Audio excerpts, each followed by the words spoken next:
بسم اللہ الرحمن الرحیم الحمدللہ والصلاة والسلام علی رسول اللہ وبعد۔ معزز علماء اکرام، ائمہ اعظام، آج ہم اصول تفسیر کے سیشن پر گفتگو کریں گے۔ اس کا دوسرا سیشن کرنے جا رہے ہیں۔ اس میں انشاءاللہ ہم تفسیر القرآن بالقرآن، اس کے اصول اور اس کی کچھ مثالیں آپ کے سامنے رکھیں گے۔ ہم نے گزشتہ جو سیشن ہوا اس میں آپ کے سامنے یہ چیز بیان کی تھی کہ جو تفسیر بالمأثور ہے یا جو تفسیر مأثور کا جو منہج ہے وہ سب سے بہترین منہج ہے اور بنیادی منہج ہے قرآن مجید کی تفسیر کے حوالے سے۔ جو بھی قرآن کا طالب علم قرآن مجید کو سمجھنا چاہتا ہے، قرآن مجید میں غور و فکر اور تدبر کرنا چاہتا ہے، اس کے لیے لازمی ہے کہ جو تفسیر مأثور یا التفسیر بالمأثور اس کو سمجھے، اس کے منہج کو سمجھے اور اس کے مصادر کو سمجھے، پھر اس کے بعد جو دوسری تفسیر کے متعلق جو دوسرے امور ہیں، دوسری چیزیں ہیں یا دوسرے مناہج ہیں، ان کی طرف بڑھے۔ تفسیر بالمأثور کا سب سے پہلا اصول یا سب سے پہلا مصدر وہ خود قرآن مجید ہے۔ قرآن مجید آپ جانتے ہیں کہ اپنی آیات کی خود تشریح کرتا ہے۔ القرآن یفسر بعضاً، قرآن مجید اپنی آیات کی خود ہی تفسیر اور وضاحت کرتا ہے۔ اسی طرح جتنے بھی مفسرین گزرے ہیں اور ائمہ مجتہدین گزرے ہیں اور قرآن مجید کے اور تفسیر کے امام گزرے ہیں، انہوں نے اپنی اپنی کتب میں، اپنی اپنی تفاسیر میں یہ چیز ذکر کی ہے، یا یہ جو اصول ہے وہ ذکر کیا ہے کہ جو سب سے بہترین ضابطہ، جو سب سے بہترین اصول قرآن مجید کی تفسیر کا ہے وہ قرآن مجید کی تفسیر خود قرآن سے کرنا ہے۔ امام ابن تیمیہ رحمہ اللہ انہوں نے اپنی اصول تفسیر میں یہ چیز ذکر کی ہے۔ اسی طرح امام شنقیطی رحمہ اللہ جنہوں نے قرآن مجید کی تفسیر خود قرآن سے کر کے ایک تفسیر لکھی ہے، اضواء القرآن فی تفسیر القرآن، اضواء البیان فی تفسیر القرآن بالقرآن کے نام سے، اور اس تفسیر کے مقدمہ میں یہ چیز اس چیز کی وضاحت کی ہے کہ اس تفسیر کو لکھنے کا جو بنیادی مقصد ہے وہ یہ ہے کہ میں قرآن مجید کی تفسیر کا جو سب سے پہلا اصول ہے کہ قرآن کی تفسیر خود قرآن سے کی جائے، تو میں نے اس اصول کے پیش نظر اس تفسیر میں یا اس اضواء البیان جو میں تفسیر لکھ رہا ہوں اس کے اندر اس اصول کے پیش نظر قرآن مجید کی تفسیر قرآن سے کرنے کی کوشش کی ہے۔ تو معزز علماء اکرام، جب بھی آپ قرآن کو سمجھنے کے لیے بیٹھیں، قرآن میں غور و فکر کرنا چاہیں، تو یہ اصول ذہن میں رکھیے گا کہ آپ نے سب سے پہلے قرآن مجید کی آیات میں غور و فکر کرنا ہے، قرآن مجید کے اوراق کو پلٹ کر دیکھنا ہے کہ جس مسئلے کو میں سمجھنا چاہ رہا ہوں یا جس آیت کی میں تفسیر کرنا چاہ رہا ہوں کہ اس آیت کی تفسیر کے حوالے سے یا تشریح کے حوالے سے جو دیگر آیات ہیں ان میں مواد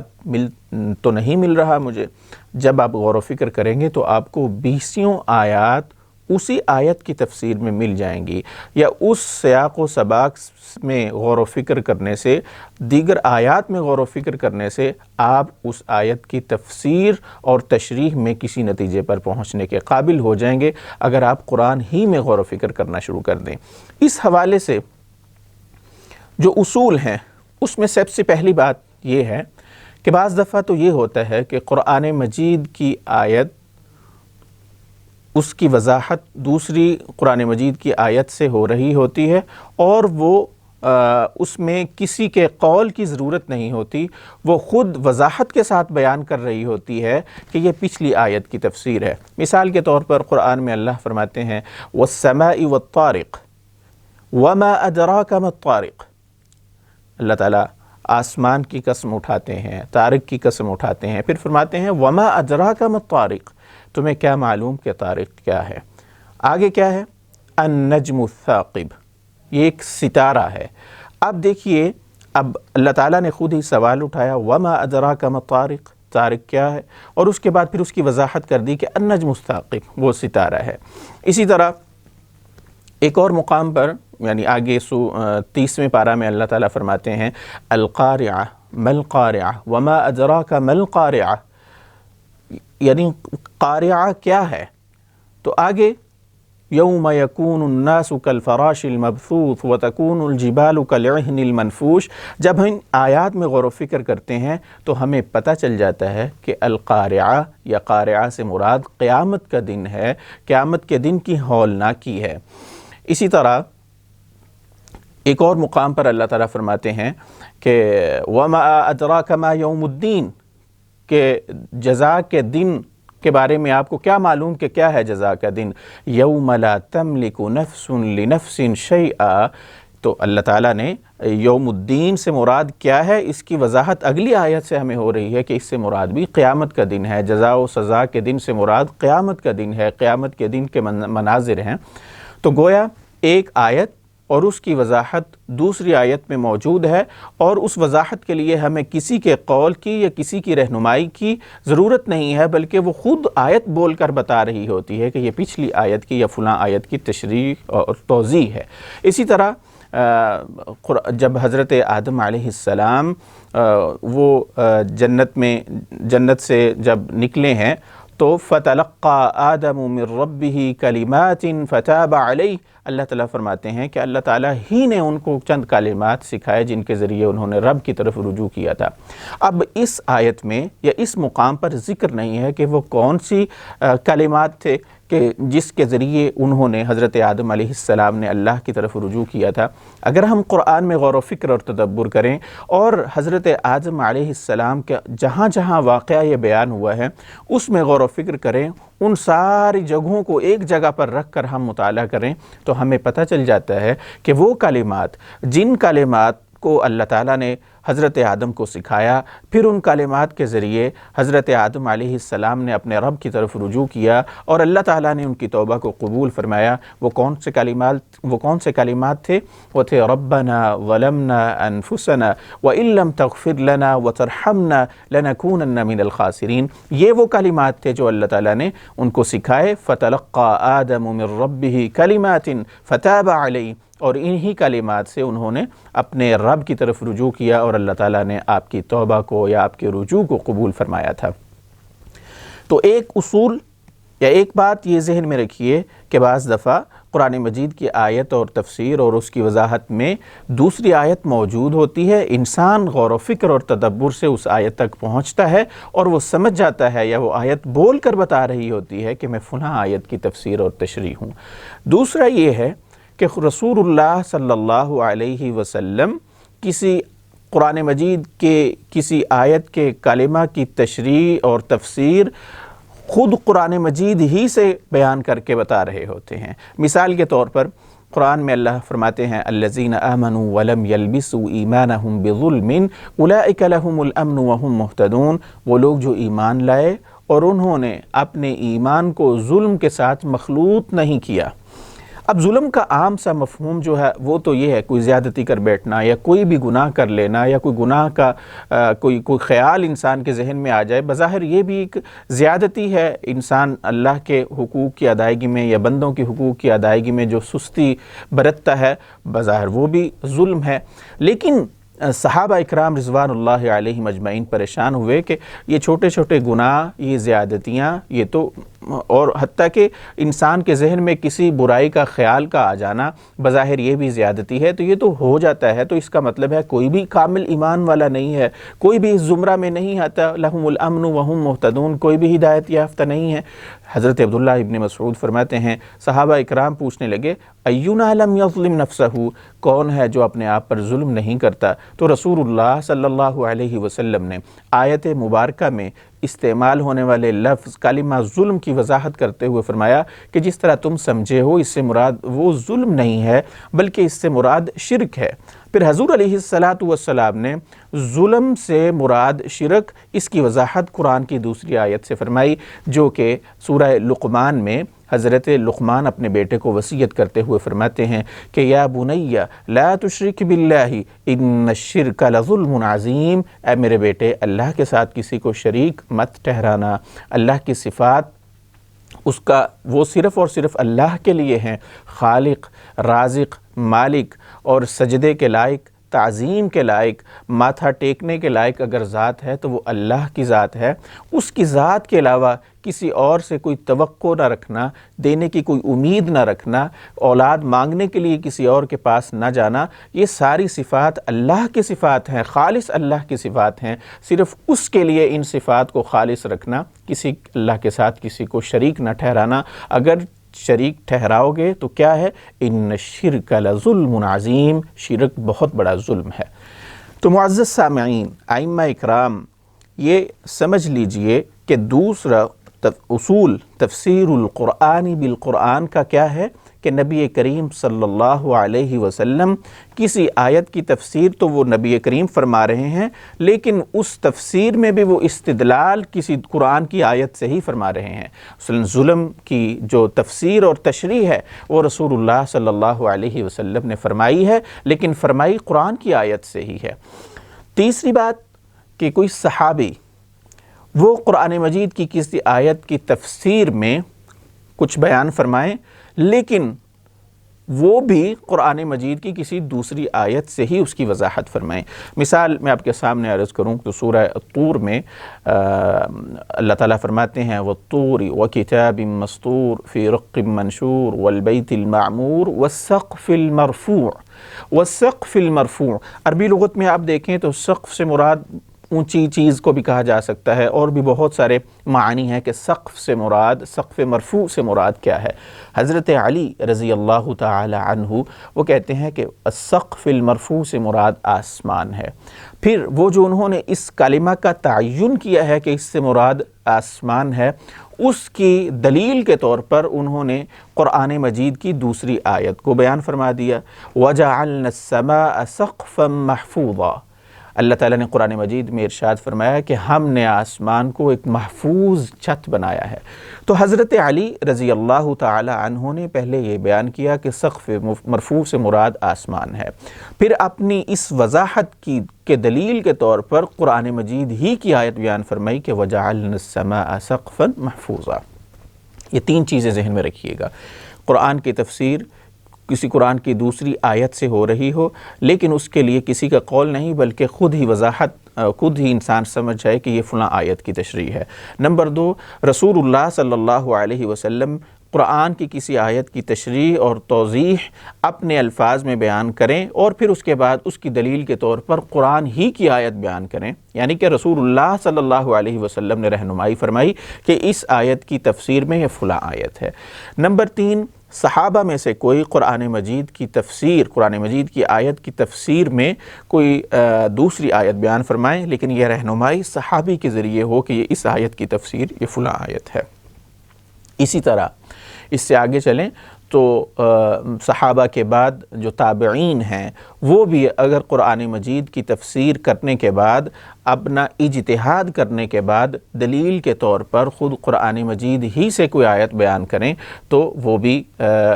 یہی قرآن کی تفسیر قرآن سے ہی کر رہے ہیں۔ لیکن یہاں پر آ کر یعنی کوئی عام انسان یا کوئی مجتہد جب تفسیر کرتا ہے اور پھر اپنی تفسیر کے لیے قرآن مجید ہی کی آیت کو بیان کرتا ہے،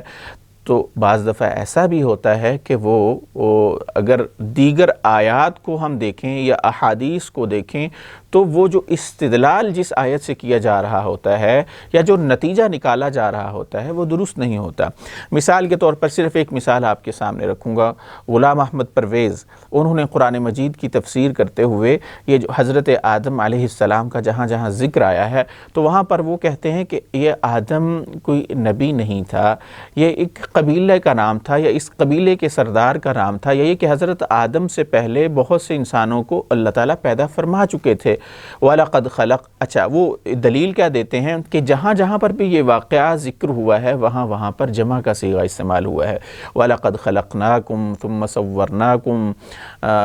آگے اللہ تعالیٰ فرماتے ہیں وَإِذْ قُلْنَا لِلْمَلَائِكَةِ اسْجُدُوا لِآدَمَ فَسَجَدُوا إِلَّا إِبْلِيسَ، شیطان کا ذکر کرتے ہیں کہ شیطان نے کہا رب بما اغویتنی لأقعدن لهم صراطک المستقیم، کہ میں تو ان لوگوں کے راستے میں بیٹھوں گا تو تیرے لوگوں کے راستوں میں بیٹھوں گا۔ یعنی اگر آپ ان قرآن مجید میں حضرت آدم علیہ السلام کا واقعہ اس کو دیکھیں تو وہاں پر جمع کا صیغہ استعمال ہوا ہے۔ تو وہ یہ استدلال وَلَقَدْ خَلَقْنَاكُمْ ثُمَّ صَوَّرْنَاكُمْ یہ آیت ذکر کرتے ہوئے، یعنی یہ اپنا اس مفروضے کی دلیل بیان کرتے ہوئے یہ کہتا ہے کہ چونکہ یہاں پر جمع کا صیغہ استعمال ہوا ہے، اور تو اس سے مراد یہ ہے کہ حضرت آدم علیہ السلام سے پہلے انسانوں کو پیدا کیا جا چکا تھا، اور یہ ایک پورا ایک گروہ تھا، یا بنیادی طور پر جو مفروضہ ہے وہ یہ ہے کہ حضرت آدم علیہ السلام ابو البشر نہیں ہے، یعنی سب سے پہلے پیدا کیے جانے والے انسان نہیں ہیں۔ وہ اس کی دلیل کے طور پر یہ آیات ذکر کرتے ہیں۔ تو گویا بعض دفعہ ایسا بھی ہوتا ہے کہ انسان دلیل کے طور پر قرآن کی آیت کی تشریح میں دوسری ہی آیت ذکر کر رہا ہوتا ہے، لیکن اس کی دلیل درست نہیں ہوتی، یا وہ اس کا فہم درست نہیں ہوتا، اس کا اجتہاد درست نہیں ہوتا۔ تو یہ سمجھنے کی ضرورت ہے کہ ایسی تفسیر جو انسان قرآن کی آیت کی تفسیر اور تشریح میں دوسری آیت ذکر کرے، لیکن وہ استدلال جو ہے یا وہ دلیل جو ہے وہ درست نہ ہو، تو وہ اس کی ہمارے لیے حجت نہیں ہے، اس کی بات ہمارے لیے حجت نہیں ہے، اس کا فہم ہمارے لیے حجت نہیں ہے۔ نبی کریم صلی اللہ علیہ وسلم کا قرآن مجید کی آیت کی تشریح میں دوسری آیت ذکر کرنا یہ حجت ہے۔ صحابہ اکرام رضوان اللہ علیہم اجمعین جو وحی کے ڈائریکٹ مخاطب تھے، اور ان کا فہم اور ان کا آیت کی تفسیر میں دوسری آیت ذکر کرنا یہ ہمارے لیے حجت ہے، اور ان کا فہم ہمارے لیے حجت ہے۔ حتیٰ کہ تابعین رضوان اللہ علیہم اجمعین ان کا اجماع اور کسی آیت کی تفسیر میں کوئی قول ذکر کرنا یا دوسری آیت ذکر کرنا، پھر کسی طرف سے اس کا اختلاف بھی منقول نہ ہو کہ صحابی نے اس آیت کی یا تابعی نے اس آیت کی تفسیر میں یہ فلاں آیت ذکر کی ہے اور کسی نے ان سے اختلاف بھی نہیں کیا، تو یہ تابعی کا قرآن کی تفسیر قرآن سے کرنا یہ بھی ہمارے لیے حجت ہے۔ آگے چلتے ہیں۔ اب آپ کے سامنے میں کچھ مثالیں رکھتا ہوں کہ قرآن کی تفسیر خود قرآن سے کیسے کی جانی چاہیے۔ سب سے پہلے جب آپ سوال کریں نا کہ قرآن کی تفسیر قرآن سے اس کی مثال کیا ہے، تو ہم جو مثال ہم نے پڑھی ہوتی ہے کتابوں میں وہی مثال ہمارے سامنے ہوتی ہے کہ اہدنا الصراط المستقیم، اس کی تفسیر ہے صراط الذین انعمت علیہم غیر المغضوب علیہم ولا الضالین، اس کی تفسیر ہے یہودی اور عیسائی، یعنی مغضوب علیہم سے مراد یہودی ہیں، ولا الضالین سے مراد عیسائی ہیں۔ اس سے زیادہ ہم آگے نہیں بڑھتے ہیں۔ معزز سامعین، علماء اکرام، یہ ذہن میں رکھیے کہ قرآن مجید کی تفسیر جب آپ قرآن سے کریں گے تو آپ کے لیے ضروری ہے کہ اس سیاق کو اچھی طرح سمجھیں، اور جہاں جہاں پر جس آیت کی آپ تفسیر کرنے جا رہے ہیں، جس کلمہ کی تشریح کرنے جا رہے ہیں، جس کلمہ کے مفہوم کو تعین کرنے جا رہے ہیں، وہ اس کلمہ کا استعمال قرآن میں کہاں کہاں ہوا ہے، اس میں آپ انہماک کے ساتھ غور و فکر اور تدبر کریں، منہمک ہو جائیں۔ مثال کے طور پر دیکھیے نا،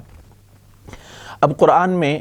سورہ الفاتحہ میں اہدنا الصراط المستقیم، اللہ تعالیٰ نے اللہ تعالیٰ سے یہ دعا مانگتا ہے کہ اللہ ہمیں سیدھی راہ پر چلا، ہمیں سیدھی راہ کی طرف ہماری رہنمائی فرما۔ اب سیدھی راہ کیا ہے؟ صراط الذین انعمت علیہم، جن پر تو نے انعام کیا۔ اب انعام کن پر کیا؟ تو ہم یہ آیت پڑھ دیتے ہیں اولئک الذین انعم اللہ علیہم من النبیین والصدیقین والشہداء والصالحین، جو نبی ہیں، جو صدیق ہیں، جو شہداء ہیں، جو صالحین ہیں، یہ سارے کیا ہیں؟ انعام یافتہ لوگ ہیں۔ ان پر انعام کیوں ہوا؟ آپ قرآن میں غور و فکر کرتے چلے جائیں، آپ کو پتہ چلتا جائے گا کہ صراط مستقیم کس راستے کو کہتے ہیں۔ وَأَنِ اعْبُدُونِي هَذَا صِرَاطٌ مُسْتَقِيمٌ، اللہ فرماتے ہیں میری ہی عبادت کرو، میری ہی عبادت کرو، میرے علاوہ کسی کی عبادت نہ کرو، حتیٰ کہ اپنے خواہشات کی بھی عبادت نہ کرو۔ جب انسان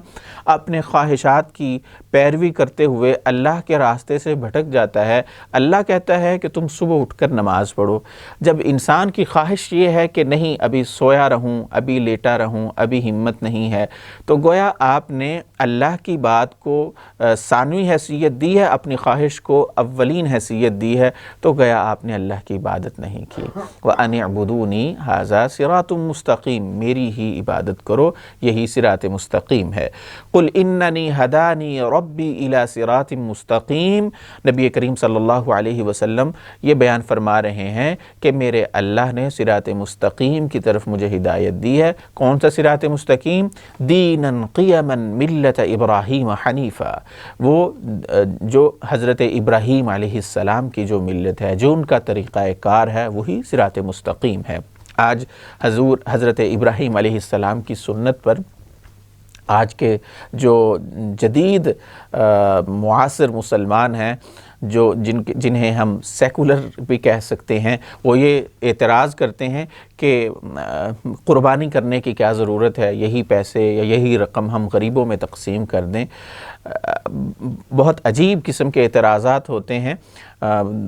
مقصود نہیں ہے کہ ان کی تفصیل بیان کی جائے، لیکن میں آپ کے سامنے صرف عرض کرنا چاہ رہا تھا کہ حضرت ابراہیم علیہ السلام کی سنتیں، ان کا طریقہ کار اور ان کا جو عبادت کا طریقے تھے اور ان کی جو قربانیاں تھیں، وہ کیا ہے؟ وہ بھی صراط مستقیم ہے۔ اگر ہم حضرت ابراہیم علیہ السلام کی جو تاریخ ہے اور ان کی جو سیرت ہے اس کو پڑھیں اور اس کے مطابق زندگی گزاریں تو گویا ہم صراط مستقیم پر ہیں۔ آگے چلیے، قرآن مجید میں سورہ الانعام کے آخر میں 8ویں پارہ میں اللہ تعالیٰ ذکر فرماتے ہیں، قُلْ تَعَالَوْا أَتْلُ مَا حَرَّمَ رَبُّكُمْ عَلَيْكُمْ أَلَّا تُشْرِكُوا بِهِ شَيْئًا، توحید کا ذکر ہوا، وَبِالْوَالِدَيْنِ إِحْسَانًا، حقوق العباد کا ذکر ہوا، وَلَا تَقْتُلُوا أَوْلَادَكُمْ مِنْ إِمْلَاقٍ، یہ اپنی اولاد کی تربیت کیسے کرنی ہے، اللہ کے بارے میں عقیدہ کیا رکھنا ہے کہ اپنی اولاد کو اس وجہ سے زیادتی کا نشانہ بنانا یا ان کو قتل کر دینا کہ بھوکے مر جائیں گے، یہ انسان کے ایمان کی کمزوری ہوتی ہے، رزق میں کمی نہیں ہوتی، انسان کے ایمان کی کمزوری ہے۔ وَلَا تَقْتُلُوا أَوْلَادَكُمْ مِنْ إِمْلَاقٍ نَحْنُ نَرْزُقُكُمْ وَإِيَّاهُمْ وَلَا تَقْرَبُوا الْفَوَاحِشَ مَا ظَهَرَ مِنْهَا وَمَا بَطَنَ۔ دیکھیے کتنی جزوی چیزیں ہیں، انسان کی عملی زندگی سے متعلقہ چیزیں ہیں۔ ہم آج ایک یہ بھی اعتراض سننے میں آتا ہے یا سنتے ہیں کہ قرآن مجید اس وقت کے جو لوگ تھے ان کے لیے تو قابل عمل تھا، آج یہ قابل عمل نہیں ہے۔ خدا نخواستہ ایسے اعتراضات کر کے قرآن سے دور کرنے کی کوشش کی جاتی ہے۔ اگر ہم قرآن میں غور و فکر کریں نا، تدبر کریں، تو یوں لگتا ہے جیسے قرآن ہم سے مخاطب ہے۔ اگر میں غور و فکر کرتے ہوئے پڑھوں تو مجھے سمجھ آئے گی یہ قرآن مجھ سے مخاطب ہے، میری رہنمائی کر رہا ہے، میرے روزانہ کے عمل، دن رات کے جو میرے اعمال ہیں اس میں مجھے رہنمائی کر رہا ہے کہ کیسے آگے بڑھنا ہے۔ وَلَا تَقْرَبُوا، دیکھیے نا روزی کے حوالے سے ہم کتنے پریشان ہوتے ہیں کہ جاب مل جائے یا میں کماؤں گا کیسے، تو اللہ تعالیٰ کا یہ رہنمائی اللہ تعالیٰ فرماتے ہیں لَا تَقْتُلُوا أَوْلَادَكُمْ مِنْ إِمْلَاقٍ نَحْنُ نَرْزُقُكُمْ وَإِيَّاهُمْ وَلَا تَقْرَبُوا الْفَوَاحِشَ مَا ظَهَرَ مِنْهَا وَمَا بَطَنَ۔ یہ فواحشات جو ہیں، یہ برائی کے جو کام ہیں، یہ بے حیائی ہے، یہ جو آج دیکھیں نا کہ حیا باختہ کلچر کس قدر عام ہے ہمارے ارد گرد، تو اگر ہم اس کلچر سے، اس بے حیائی سے باز آ جائیں، اپنے معاشرے کو باز رکھیں، تو وہ صراط مستقیم ہے۔ وَلَا تَقْرَبُوا الْفَوَاحِشَ مَا ظَهَرَ مِنْهَا وَمَا بَطَنَ وَلَا تَقْتُلُوا النَّفْسَ الَّتِي حَرَّمَ اللَّهُ إِلَّا بِالْحَقِّ، یعنی یہ اللہ تعالیٰ نے پورے انسان کے معاشرے میں جو جو برائیاں ہیں، جن جن چیزوں سے بچنے کی ضرورت ہے، جو جو کرنے کے کام ہیں، وہ اللہ نے بتلا دیے ہیں۔ ذَلِكُمْ وَصَّاكُمْ بِهِ لَعَلَّكُمْ تَعْقِلُونَ، آگے فرماتے ہیں وَلَا تَقْرَبُوا مَالَ الْيَتِيمِ إِلَّا بِالَّتِي هِيَ أَحْسَنُ۔ آج آپ دیکھ لیجئے ہمارے معاشرے میں ہم یتیم کے مال کو ہڑپ کرنا کتنا آسان سمجھ لیا ہے۔ کوئی بھی رشتہ دار ہوں، وہ جو غریب رشتہ دار ہے یا جو کمزور ہے، اس کے حق کو مارنے کی کوشش کی جاتی ہے۔ تو قرآن تو ہمیں واضح طور پر ہماری رہنمائی کر رہا ہے وَلَا تَقْرَبُوا مَالَ الْيَتِيمِ إِلَّا بِالَّتِي هِيَ أَحْسَنُ۔ آگے کیا ہے وَأَوْفُوا الْكَيْلَ وَالْمِيزَانَ بِالْقِسْطِ۔ آپ چلے جائیں بازار میں، دکانوں میں دیکھ لیجئے، ریڑھی بانوں کو دیکھ لیجئے، بڑے بڑے کاروباری جو لوگ ہیں ان کو تو ایک طرف رکھیے، جو ریڑھی بان ہیں ان کو دیکھ لیجئے، ماپ تول میں کیسے کمی کی جاتی ہے۔ تو اللہ تو یہ کہہ رہا ہے اوفوا الکیل والمیزان بالقسط، کہ ماپ تول میں کمی نہ کرو۔ آگے اللہ تعالیٰ نے یہ بھی فرما دیا کہ انصاف کو کبھی بھی ہاتھ سے نہ جانے دو، ہاتھ سے نہ چھوڑو، انصاف کی بات کرو، حق کی بات کرو، جب بھی گواہی دینے لگو تو صحیح بات کی گواہی دو۔ تو یہ ساری چیزیں اللہ تعالیٰ نے یہ بیان کرنے کے بعد کیا فرمایا ہے؟ وَأَنَّ هَذَا صِرَاطِي مُسْتَقِيمًا۔ اللہ فرماتے ہیں کہ تو مجھ سے نماز میں یہ مانگتا ہے نا، اہدنا الصراط المستقیم، صراط مستقیم کی طرف میری ہدایت فرما یا میری رہنمائی فرما، یہ سارے کام کر لو، یہ تم راہ راست پر ہوگے، تم صراط مستقیم کو پالو گے۔ تو یہ دیکھیے صراط مستقیم کی وضاحت قرآن مجید میں کتنے خوبصورت انداز میں کئی جگہوں پر کی گئی ہے۔ اگر صراط مستقیم جہاں جہاں پر استعمال ہوا ہے، اگر آپ ان تمام آیات کو اور اس کے سیاق و سباق کو ایک جگہ اکٹھا رکھ کے یہ نتیجہ نکالنا چاہیں گے کہ صراط مستقیم سے کیا مراد ہے، قرآن کھول کھول کر آپ کو بیان کر دے گا کہ صراط مستقیم سے کیا مراد ہے۔ یہ دیکھیے ایک مقام سے میں نے آپ کو بتلا دیا کہ اللہ تعالیٰ نے کیا کیا چیزیں بیان کی، اور آخر میں فرمایا وَأَنَّ هَذَا صِرَاطِي مُسْتَقِيمًا، یہ کام کر لو تو یہی میرا سیدھا راستہ ہے، یہی تمہارے لیے صراط مستقیم ہے۔ تو معزز سامعین، آج کے اس مختصر سے سیشن میں، اس محاضرہ میں نے آپ کے سامنے تفسیر مأثور کا جو پہلا ضابطہ ہے وہ ہے تفسیر القرآن بالقرآن، قرآن کی تفسیر خود قرآن سے کرنا، وہ آپ کے سامنے رکھا۔ اور تفسیر القرآن بالقرآن میں تین چیزیں ہیں کہ پہلی چیز، قرآن کی تفسیر کوئی دوسری آیت وہ خود کر رہی ہو اور وہ خود بیان بول رہی ہو کہ یہ جیسے وَالسَّمَاءِ وَالطَّارِقِ وَمَا أَدْرَاكَ مَا الطَّارِقُ النَّجْمُ الثَّاقِبُ، دوسری آیت خود بتا رہی ہے کہ یہ فلاں پچھلی آیت کی تفسیر ہے۔ یا رسول اللہ صلی اللہ علیہ وسلم کسی لفظ یا کسی کلمہ کے مفہوم کا تعین کر رہے ہوں اور قرآن کی آیت سے کر رہے ہوں، یا صحابی قرآن کی آیت کی تفسیر قرآن سے کر کے ہمیں بتلا رہے ہوں، یا پھر یہ ہے کہ عمومی طور پر جو ہم الفاظ اور کلمات استعمال کرتے ہیں ان کی تفسیر جب ہم اسی کلمہ کو دیگر جگہوں پر استعمال ہونے والی مقامات سے اکٹھا کر کے جب پڑھتے ہیں تو گویا ہم قرآن کی تفسیر قرآن سے کر رہے ہوتے ہیں۔ انشاءاللہ اگلے سیشن میں ہم تفسیر القرآن بالحدیث، اس کے ضوابط اور اس کی کچھ امثلہ آپ کے سامنے رکھیں گے۔ اللہ تعالی ہمیں قرآن مجید کو سمجھنے اور اس پر عمل کرنے کی توفیق عطا فرمائے۔ والسلام علیکم ورحمۃ اللہ وبرکاتہ۔